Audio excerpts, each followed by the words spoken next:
Perfect. Hello, everyone. So I'm going to share my screen and talk about CTF competitions. Let's see. So hi, everyone. Like John mentioned, my name is Roman, and I'm the co-founder and CEO of a company called MetaCTF. We run custom cybersecurity competitions for all kinds of organizations, companies, universities, and we've been doing this for almost 10 years. MetaCTF was never really meant to be a company. It was kind of a side project that started back in high school. So I actually went to high school in Richmond, and we started running these cybersecurity competitions for our classmates, then for local conferences. And at some point, we started getting more and more and more demand for these events. And that's why we decided to become a company. But since 2014, we've organized over 250 CTFs. We've had several thousand participants, and we've written a lot of challenges. So we not just run CTF competitions. There are a lot of different cybersecurity competitions out there. So the most common one that you've probably heard of before is Capture the Flag. And that's what we're running for University of Richmond. That's what I'm mostly going to be focusing on today. But in addition to Capture the Flag competitions, there are a lot of other events. You might have heard of Inherit and Defend style competitions, Red versus Blue events, and I can quickly go through what some of them are.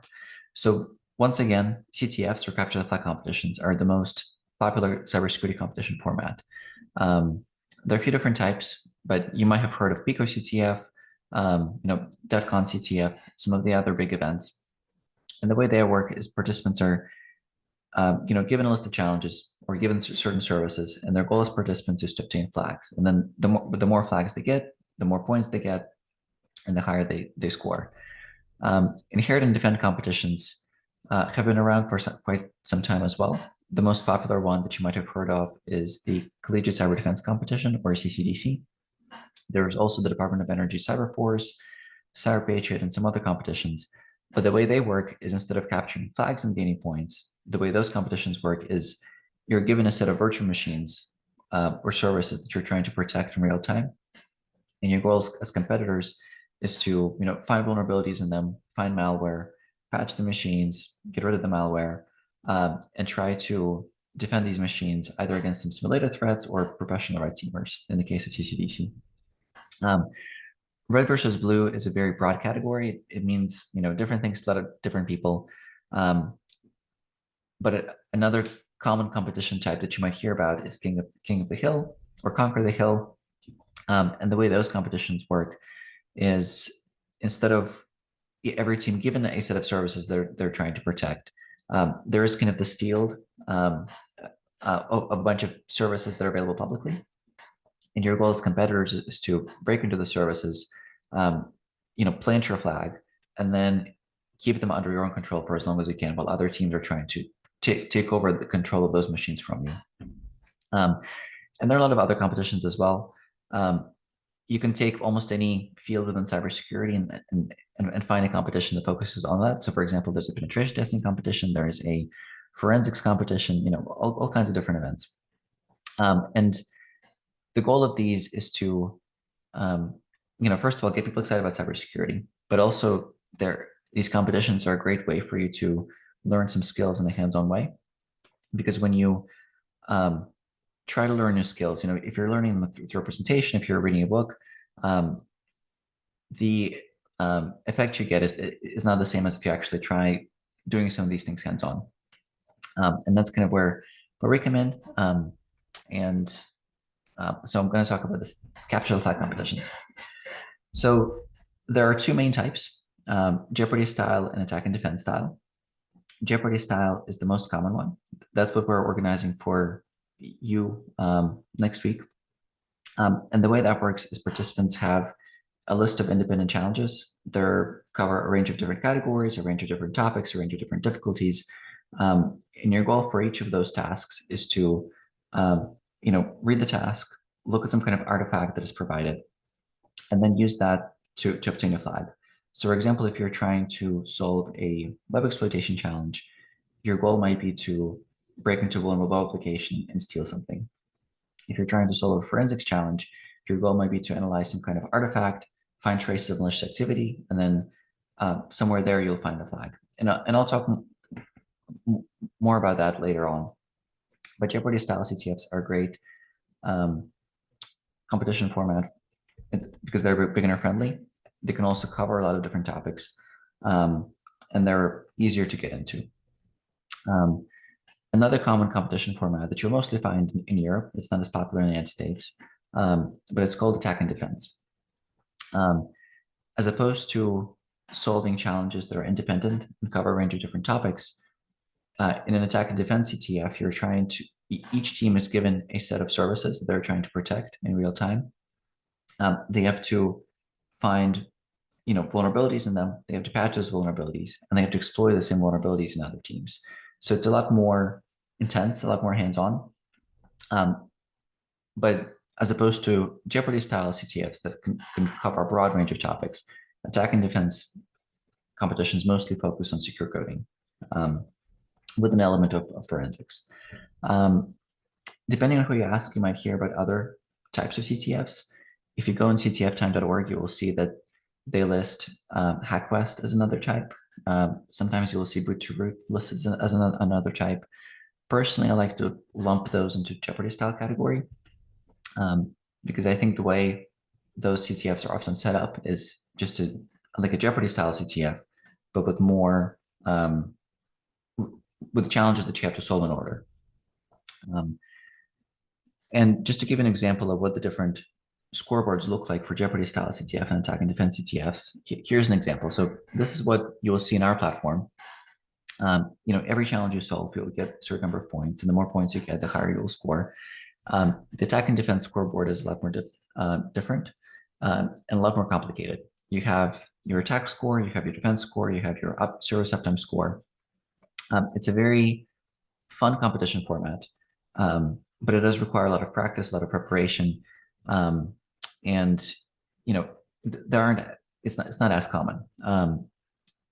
A well-known example of attack and defense CTF is probably DEF CON CTF. DEF CON is a large cybersecurity conference that's hosted in Las Vegas every year, and DEF CON CTF is considered to be kind of the most prestigious CTF to participate in and to win, and that is usually an attack and defense CTF format.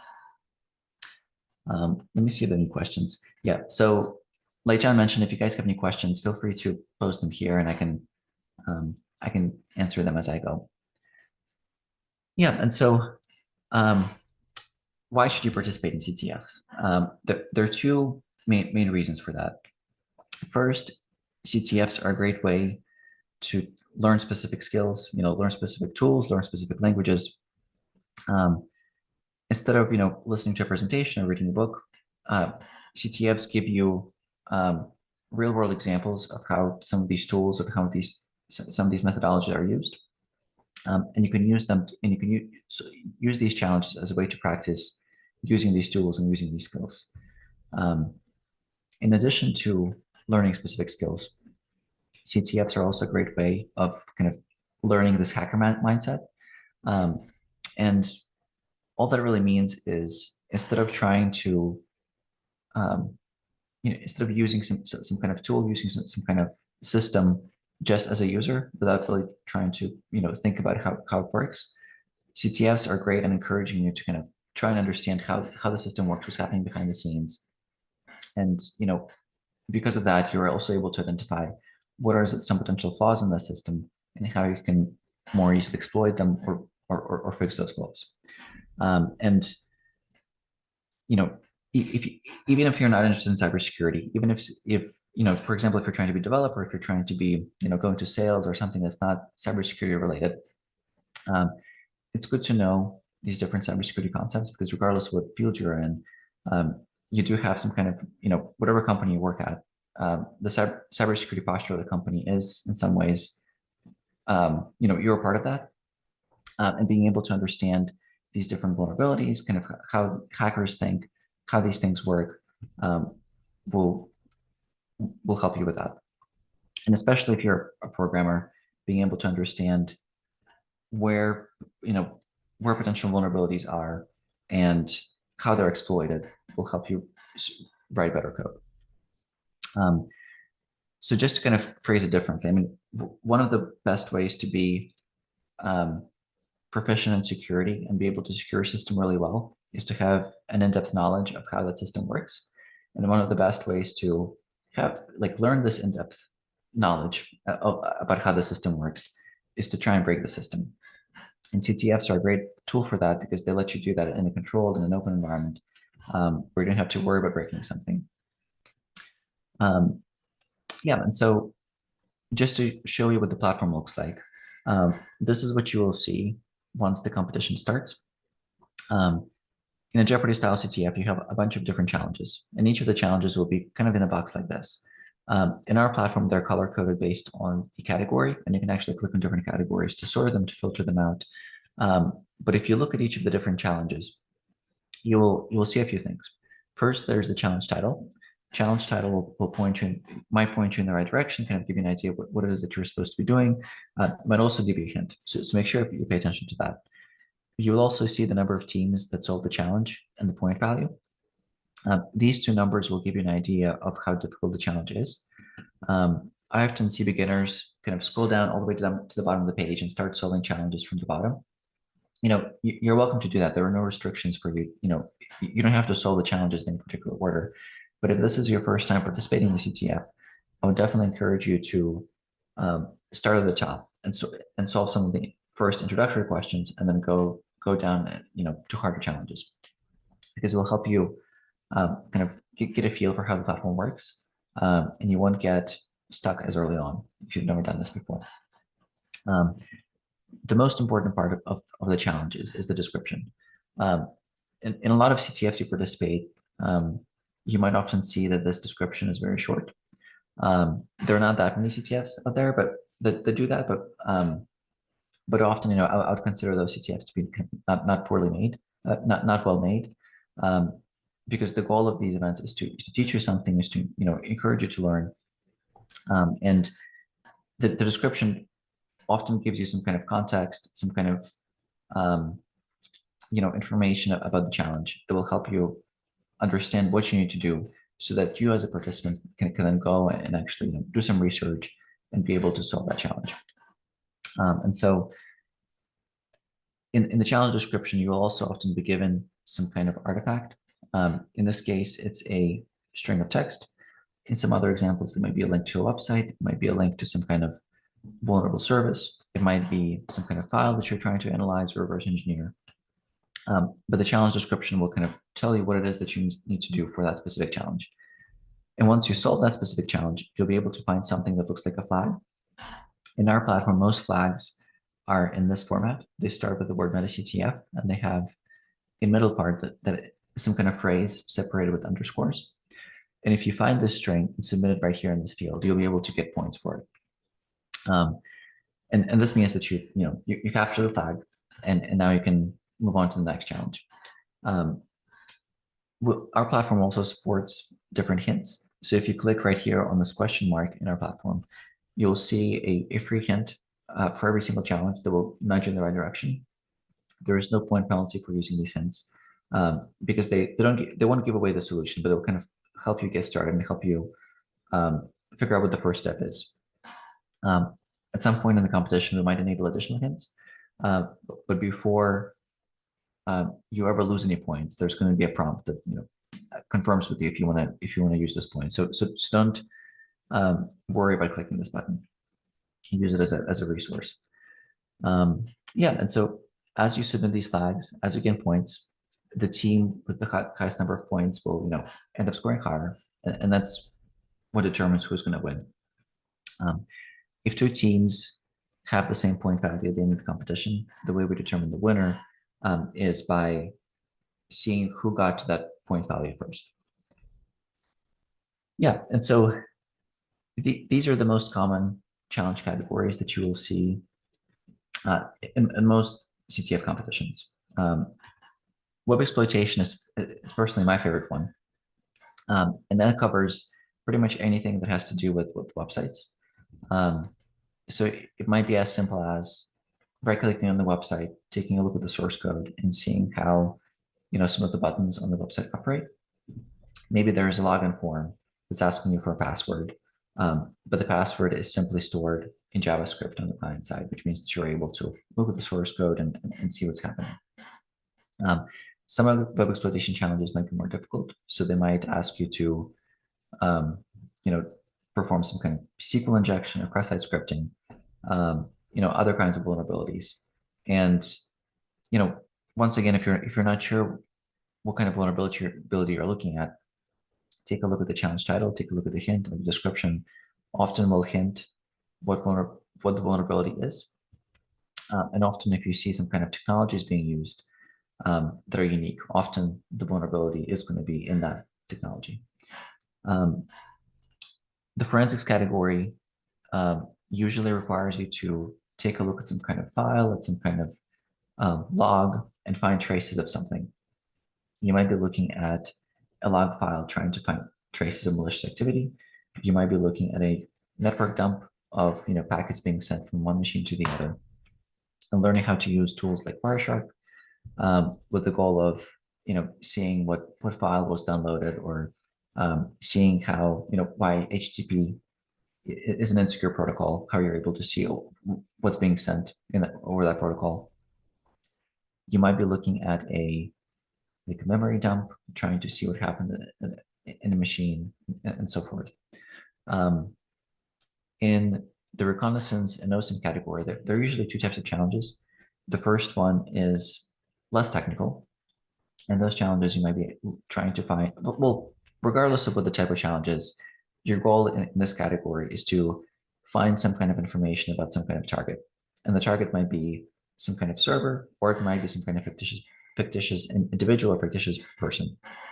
So for example, you might want to try, we have a challenge where you have to log in as an individual in their employee website using information that they share publicly on their social media. Or it might be a challenge where you're trying to find information about some kind of server to see what technologies it uses, which will help you then find flaws, in how the server is set up. Cryptography is a really, can be a really math-heavy category. But that category deals with all kinds of ciphers, encodings, and encryptions. So easier challenges might have you take some kind of string and figure out how it's encoded. So it might be, well, the difference between encoding and encryption is in encoding, you just change how data looks, you transform it in a different format. And in encryption, you take a piece of data and you protect it, through some kind of mathematical algorithm using a password or using a key. So that if you're trying to get back to the original plain text, you have to use the same key or a different key to be able to get back to it. And easier challenges in this category might have you decode something. So, identifying binary data encoded in hex, hexadecimal representation, base 64 encoded data. As the challenges get harder, you might have to break simple encryption algorithms. You might have to brute force some passwords. For example, we might give you a zip file that is password protected, and we'll give you some kind of hints as to what the password might be. You might have to use some kind of tool to try and brute force that password. And then an even harder challenge might have you look at actual poor implementations of actual algorithms and find flaws in there that might let you figure out what the password is in the most efficient way. So for example, it might be some kind of poor implementation of the AES algorithm. And the way it's written is the password that at some point the password gets reduced to just a few characters, even if you provide a really long password.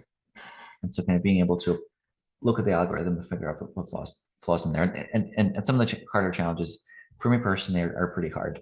And so if you aren't able to solve some of them, it's completely normal. And I guess before I move on to some of the other categories, I don't know if I mentioned it earlier, but there is no expectation that you are able to solve these challenges ahead of time. All of these challenges are, open book. You're allowed to use internet as much as you want to solve these challenges. The idea is that we give you something to look at, and we kind of point you in the right direction, and then you as the competitor try and do some research, learn these kind of independent research skills to figure out what the challenge is talking about, what is the potential vulnerability, how does this vulnerability work, how do I exploit it, how do I patch it, and then use all those things together to find some kind of tool that will help you kind of take advantage of this vulnerability or this kind of, or this technology, and apply it in practice.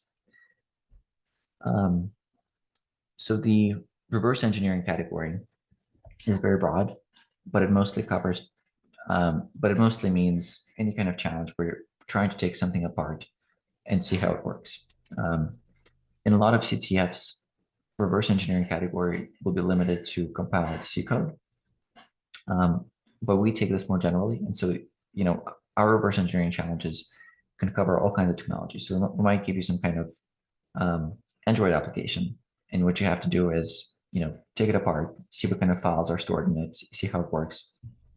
We might give you some kind of other program that you're trying to take apart and see how it works in reverse engineer. We might give you a file format or a protocol that's maybe vulnerable to something, or it has some kind of hidden functionality, and so you're trying to figure out what it is. But if you're taking something apart and trying to see how it works, that would usually fall into this category. The binary exploitation category is probably the most difficult of all of them. And if you aren't able to solve any challenges in that category, it's completely okay. Essentially, what it refers to is any kind of vulnerability where you're trying to take advantage of how a compiled program, runs on the computer. So, mostly when you're trying to kind of modify memory and make the program do something it's not supposed to do. So example vulnerabilities that you would see in this category are things like buffer overflows, heap overflows, drop chain attacks, stack smashing. And what that means is when you load a program into memory, a program is converted to assembly, and assembly gets loaded, the assembly instructions get loaded into memory. And sometimes when this program takes user input, you might not have proper checks to make sure that the input you provided fits within a certain criteria, or is limited to a certain number of characters. And sometimes you're able to overwrite chunks of memory, in chunks of the program in memory, to change its execution flow. And that's kind of what this category is all about. And from my personal experience, it took me 20 CTFs or so before I was able to solve my first binary exploitation challenge. And so once again, if you're not able to do it, it's completely fine. But if you are interested in the topic and you feel like you're close and you're really determined on solving those challenges, and you're not sure where to go next, feel free to reach out, and we'll give you hints. We'll help you get started. And finally, there's the miscellaneous category. As the name implies, it's pretty much a mix of everything. Often in CTFs, you will see other categories like mobile application security, cloud security, network security. Sometimes we put those into one of these other categories, like web exploitation, for example. But in a lot of other cases, we put them in the miscellaneous category. Yeah, and so the general approach for solving these challenges is, first of all, don't be afraid to use Google. Once again, you're not expected to know how to solve these challenges when you first get into it. And so as soon as you see what the challenge is, try to Google it as much as you can. To try to learn how the technology works, how this what the vulnerability is, how the vulnerability works, and use all that information that you learned to see what the next step is. And if you're stuck, if you're not sure where to go next, feel free to reach out to us, and we'll give you a hint. The other big tip is to try and understand the context of what it is that you're trying to do. So for example, if you're trying to solve a web challenge, like where you're trying to break into a vulnerable website, before you're able to break into it, you have to understand what the vulnerability is. And so looking through the website, trying to understand what technologies it uses, what libraries it uses, what language it's written in, how's it running, how's it hosted, what is the purpose of this website. Those different kind of pieces of information might shed some light onto where the vulnerability might be. So for example, if it's some kind of website that has a login form, usually there's, the problem implies that there's some kind of vulnerability in that part of the form. If it has that dynamic elements, there might be a database, associated with the website, and so the vulnerability might be somewhere in the database. So trying to figure out what it is that you're looking at, how it works, will help you kind of move on to the next step. Once again, make sure you read the challenge description and the title carefully, because there might be hints that might point you, towards a specific tool, some kind of concept that you should research. So definitely make sure to do that. And then once you kind of have an idea of what it is that you're looking at, try and breaking it. So for example, if you're looking at the website or some kind of program, try giving it some kind of input that it's not supposed to expect, that it's not expecting. If you're able to cause it to crash or throw some kind of error, you're probably in the right path, because it means that you're made it work in an unintended way. And that's kind of the goal of these challenges. And so once you cause it to crash, see how, if you can take it further, make it do something that the website authors didn't intend, it didn't intend for the website to do. And I can cover this tool later, but CyberChef is a very neat kind of Swiss Army knife for a lot of different things. It can encrypt text. It can encode and decode text. It can change, transform into something else. It can parse QR codes. It's got, I think, thousands of different recipes or things that it can do. And a lot of the easier CTF challenges can be solved pretty much exclusively with that tool. So I would encourage you to check it out and see what some of the tools are. Even when not doing CTFs, I use the tool for a lot of other things, just day to day, but especially in CTFs, this tool will save you a lot of time, and it's also linked in our website. So I'm going to share my screen. I'm going to go through the platform and show you how that works. But before I do that, do you guys have any questions? Anything that I can answer? Let me see.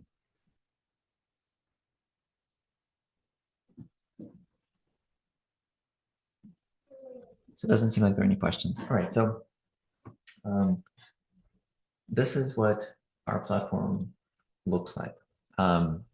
So you should have a registration link for the CTF, and I'm going to share it with you again in the chat in case you haven't had a chance to register yet. But it's metactf.com/join/UR23, I think. Yeah, so this is what it looks like. If you go to this link, and you have, actually, let me see, everyone. If you have already participated in the CTF with us before, you can simply log in. But if you haven't yet, you can create an account. Once you do that and you verify your email address, you will see a special sign-up page for the University of Richmond CTF. It will ask you to either create a team or join a team. You're welcome to participate individually, but if we do encourage that you work in teams. And the way you do that through our platform is the first person on the team should create it, and then the second person, and other people on the team can use the special code that the first person will see to join that team. And once you sign up, you will see a box on the MetaCTF dashboard that will say kind of University of Richmond CTF compete. You can click compete to access the competition environment, and that will look like this. So right now you won't be able to see any of the challenges because the competition hasn't started. But as soon as it starts, you'll be able to go to the problems page and start solving different challenges. So each challenge has, so I'm going to show you an example of our previous competition. So each challenge will be in a box like this, like I showed in the presentation. It'll cover a range of different categories, and you can click on the categories to sort and filter how you want the challenges to show. But by default, they're sorted by in ascending order based on their point value. You'll also see that the challenge title, things like that. Yeah, and so in this first example, um, it tells you that what the flags look like, and here's an example of a flag, and it's also the flag for this challenge. And so if you copy this and paste it here, you'll get the points for it. Like I said, here. This challenge shows you how hints work. So if you click right here on this button, it will show you the hint for this challenge. And in this particular example, the hint is the flag. And so you can copy this to get the points. But often for other challenges, there can be some kind of other information that will kind of give you a nudge in the right direction. So if I submit this here, I'm going to get the points. So here's an example of what a web exploitation challenge might look like. It tells you that there is this admin portal that you're trying to log into, and asks you, can you find a way to log in? And so if I go to this website, I see, as promised, an admin portal with a place where I can put in the username and the password. And kind of going back to the general approach, the first thing you should do when trying to solve these challenges is try to understand the context, trying to understand how whatever it is that you're looking at works. So if you've never dealt with this before, you could Google, how do websites work? How do like buttons on the website work? And you'll see that all websites are written in HTML, CSS, and JavaScript. And because those languages are sent to the client and rendered client side, you can actually see all this HTML, CSS, and JavaScript if you right-click on the page and click View Page Source. So right here you can see this is how this is the code that makes this website work. Right here we can see that there's the username field, the password field, and a login button. And if we go to the code, we will also see that there is the username input, there is a password input, and there is the login button. All of these are part of a form that when you click submit, it runs this JavaScript function called authenticate. So our next step would be to look at the JavaScript of this page.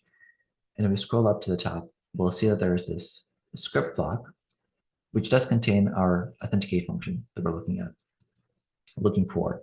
And so if you look through this function and see how it works, you will see that it asks for, it gets the username value, it gets the password value, and then it checks to see if the username that you entered equals admin, and if the password that you entered equals MetaCTF inspecting the code. So you probably recognize this as the flag already because it is in the flag format. But if we keep looking through the code, we'll see that if you enter this username and this password, it will tell you that login was successful, and it will tell you what the flag is. And so, and if we don't enter this correctly, it will tell us that login failed. Please try again. So let me go back to the website and I'll try to putting in some random information like, random username, random password. And as expected, since it didn't match this string, this section right here, it will tell us that login failed and that we're supposed to try again. But if we enter the admin as the username and this string as the password, it's going to tell us what the flag is. And so this is an example of an easier web exploitation challenge where you're just trying to kind of look through the website and see how it works and get the flag that way.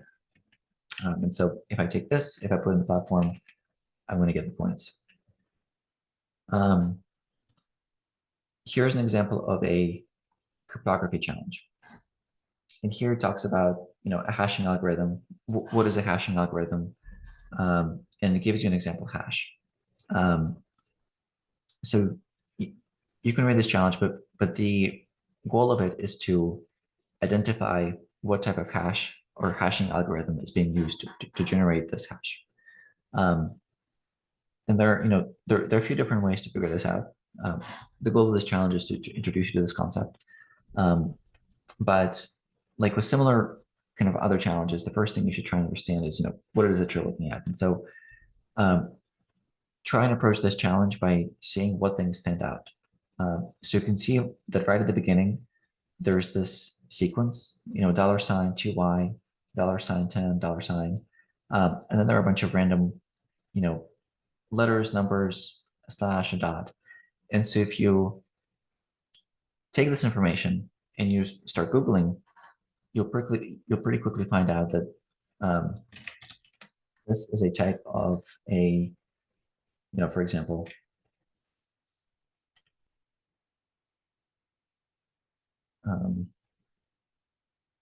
of the bcrypt algorithm. In this case, the first example was the PHP documentation.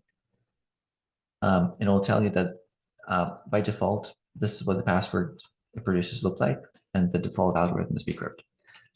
So if you put in this as the answer, it'll give us the points. Do you have any questions so far about some of these challenges? I won't go too far because you might see some of these challenges in the competition, and we might change up some of the challenges that are in there for the event. It's going to start on the 4th. But do you guys have any questions about the two that I showed? Sounds good. So as you solve these challenges, you'll gain points on the scoreboard. You can find the scoreboard here. You can see some of the stats here, and we'll make sure we reset all the scores and all the challenges from testing when they're open. But one page that you should look at is the range tab. This is where you'll get access to 2 virtual machines. One of these virtual machines will be used for solving some of the challenges. It will give you some hands-on practice with the Linux operating system. You'll have to use the command line to perform some tasks in that machine. And the other virtual machine, the Kali one, you can use this for helping you solve the challenges. There are no flags stored on this machine, but you can use this to help you kind of solve some of them because it comes with different tools pre-installed. You won't be able to access a lot of different things from this machine, but you will be able to access the MetaCTF platform. You'll be able to access the files in the MetaCTF platform, and you can, do whatever you want with this machine, as long as you don't try and break anything. But even if you do kind of, cause this machine to fail, we can recreate it.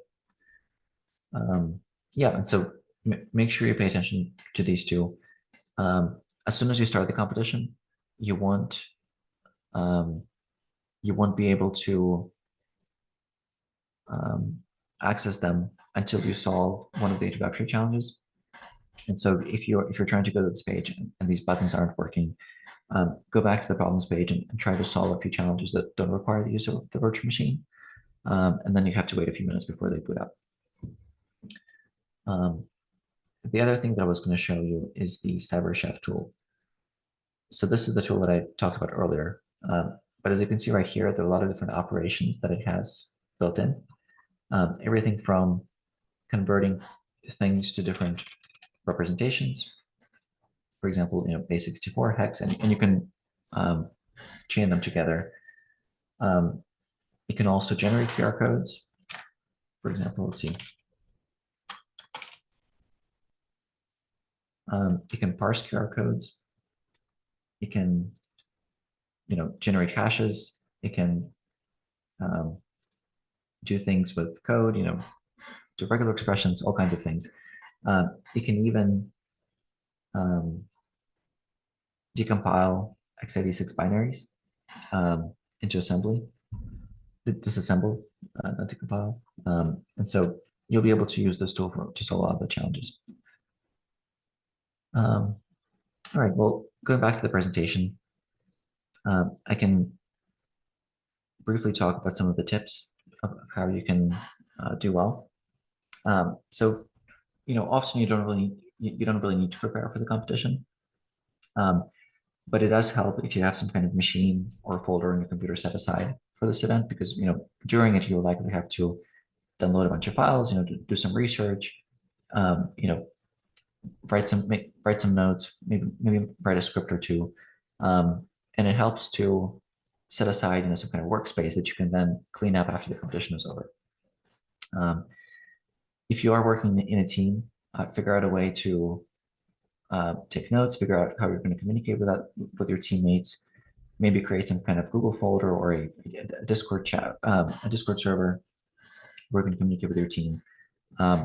For support for this competition, we'll give you access to a Discord server where we'll be able to post questions, and we'll be able to answer them. But you might also want to have something just for your team that's not public. You can have like a virtual machine on standby in case you want to download some tools or install some things. We will give you a Kali virtual machine that will already have a lot of these tools pre-installed, but if you want to use something yourself, something that's your own, you can install a Kali virtual machine, a Windows virtual machine. All of those are free, and you can use a tool like VirtualBox, or some other tools to set those up. It does help to have some machine where you do have administrator access, whether it's a virtual machine, whether it's your own machine, because you might need to install some tools like some forensics tools or some other reverse engineering tools in order to be able to solve some of the challenges.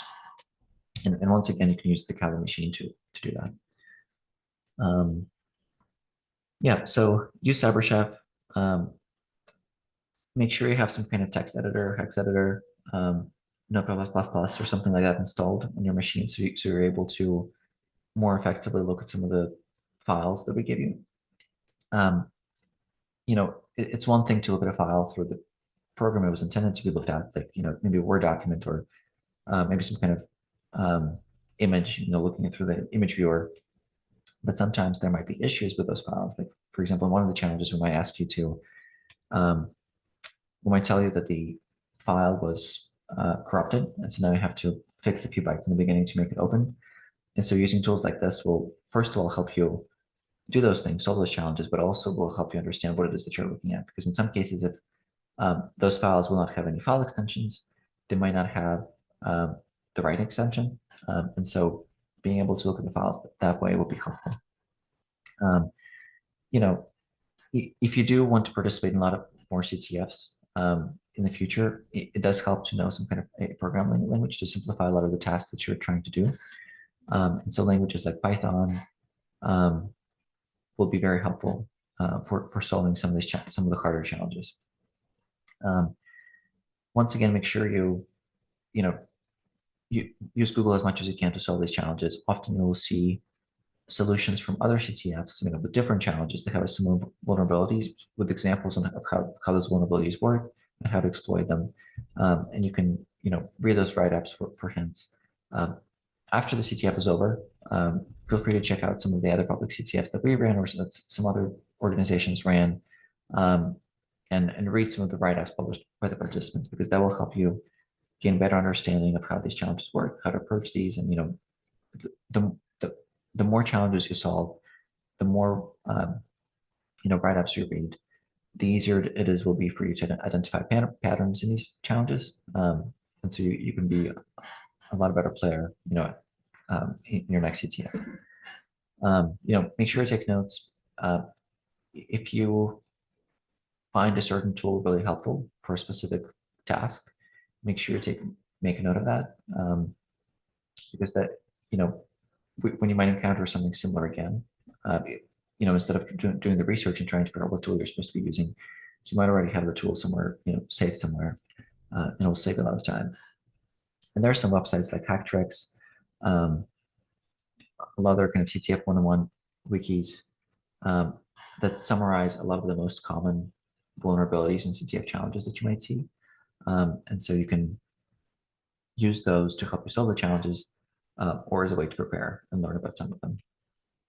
So this is linked to CyberChef. It's also linked in our platform. So another tip is, well, as a CTF writer, We try to avoid this as much as possible, but in some cases, if you're trying to, win a CTF where these things are not forbidden, you might want to keep an eye out for some unintended solutions. And this means solutions to challenges that are meant to be really hard, but the way that the challenge was set up, there's a trivial solution that will get you to the same end goal. And so in some examples, for example, in some web exploitation challenges, you might have a website where you have to do some kind of complicated attack to be able to gain remote code execution on the server, bypass something, steal some data, steal a flag. But the flag is stored in the root directory of the website, which means that you can ignore all those steps and just go to /flag and download the flag. In some reverse engineering challenges, well, this is not necessarily an unintended solution. In some cases, it is the intended solution. But sometimes if you're trying to reverse engineer some kind of file, instead of trying to take it apart and see how it works, you can just try and run it against a tool that's called strings. And what that will do is we'll take a look at a file, look through all the bytes, and find sequences of characters that are longer than a specific threshold. They're printable and that contain letters and numbers and special characters, and print those out. And often you'll see the flag there if it's if the challenge authors didn't think of that. A lot of the forensics challenges that use Wireshark can be solved through the same one or two functionalities within Wireshark. And it's, right click follow string, because that will let you look at the packets, the TCP stream that is happening, and see kind of what's being sent by the client and the server, and the server, in order, and kind of being able to reverse anything that's happening that way. As you participate in more CTFs, try and learn to recognize patterns. In some public CTFs, when the challenge authors are published, you might be able to find some tools that they wrote. And it's not unlikely that one of the solutions to that challenge, or the intended solution with the challenge, is to use the tool that challenge author wrote. This is specifically kind of applies to some of the reverse engineering challenges. But often if you're trying to take something apart, instead of trying to decompile the code, look through the code and see what's happening, maybe you can run the code in some kind of virtual machine in a safe environment and look at how the program runs, what it create, what it does, and looking at these kind of symptoms of what's happening, try to understand what's happening on the inside and find the flag that way. Let's see. So as I mentioned, if you work in teams, you might want to create a private chat, make sure you communicate, make sure that you cycle challenges, because it's very easy to overcomplicate things in a CTF. The solution might be very easy, but if you're, go down the wrong rabbit hole, you might start kind of doing things that are not relevant to the challenge and just wasting a lot of time. And so that's why it's good to have, if you aren't able to solve a challenge, have a different, fresh, pair of eyes look at it, because they might be able to identify that easy solution that you didn't see. Yeah, and so that concludes the presentation. Thanks for joining us. I'll stay here for a few more minutes in case you guys have any questions, but John, Svetla, Garland, Nick, do you guys have any questions or anything you want to add? No, sorry. Oh, go ahead, Svetla. I was going to turn it over to you anyways, if you had anything you wanted to put it out to the webinar. Yes. I'll just say first, thank you, Roman, for your time and just for your insight on just the CTF. I'm really excited to see the York community participate in it. And I'm going to be dropping the chat our events page for all cybersecurity things. So Roman dropped the link for registration, but we also made a marketing website just to give more information about the CTF, what you need to participate in those details. And then just to reiterate, this was recorded, so we'll also have this recording also on our events page. And so when you're doing the CTF next week, from Saturday, November 4th to Tuesday, November 7th, if you guys forget anything or just need some more help, I really believe that this would be a great recording to go back to and go through some of what Roman just shared with us. So thank you. And I do want to reiterate that this is a learning event. And so if you're, if once you start, you're not sure where to begin, or if you solve a few challenges and you're stuck on the next one, we're there to help. There's going to be a Discord server where we can ask questions. There's an email address where you can send questions, and don't be shy to reach out. We're not going to take points away. We're, that's what we do, is we answer questions and we give people hints. And so definitely make sure to take advantage of that. Don't hesitate. And we're here to help. We'll be happy to point you in the right direction and help you get started. Great. Well, thank you very much, Roman. Really appreciate your time. Excellent presentation, and hopefully that will get everybody on board with getting registered and getting prepared to, I guess, cut their cybersecurity chops on the Capstone Flag competition. So with that, we will end the webinar. If there, there is a question. If you want to take a look in the Q&A panel. Are you able to... Okay, go ahead. Let's see. Are you able to work in the competition? Are you able to work in the competition over the 3 days at any time, regardless if you are with your team or not? Yep. So as soon as the competition opens on November 4th, you'll be able to work on it at any point in time during those 3 days. You can work for 10 minutes. You can work, for all 72 hours nonstop. So it's really up to you. You don't have to work at the same time as your team, and you can work on the challenges in any order. So, and after the competition is over and we have the winners, we're going to keep the challenges open for a bit longer with some of the solutions published, in case you want to go back and take a look at some of the challenges and see how you were intended to solve them. Great. Are there any other questions before we close things out? That's another question. Yeah, so your individual points are not, so they're not counted separate from your team. So for example, you might have like 5 challenges in the CTF, and if you solve the first 2, the other team members will be able to see these 2 as solved, and they'll be marked as completed. So only one person on the team has to solve a challenge.